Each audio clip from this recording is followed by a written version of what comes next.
مسئلہ ان میں نہیں جو تمہیں چھوڑ کر چلے گئے، بلکہ مسئلہ تو تم میں ہے کہ تم پھر بھی ان کے پیچھے بھاگ رہے ہو، ان سے محبت کی بھیک مانگتے ہو اور بھول جاتے ہو کہ بھیک سے ہمدردی ملتی ہے، محبت نہیں۔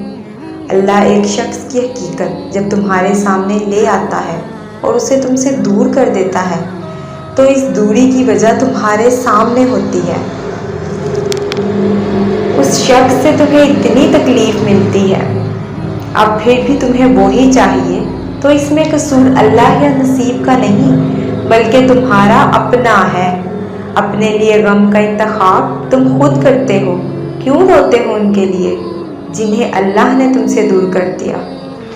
آگے بڑھنے کی چاہ ہو تو اللہ راستے بھی نکالتا ہے اور سکون بھی دے دیتا ہے، لیکن جو ضد پر اڑ جاتے ہیں اور نافرمانی کرنے لگتے ہیں انہیں اللہ ان کے حال پر چھوڑ دیتا ہے، اور جسے وہ اپنے حال پر چھوڑ دے اسے پھر لا حاصل چیزوں کی لگن لگا دیتا ہے، پھر وہ یوں ہی بے چین رہتے ہیں۔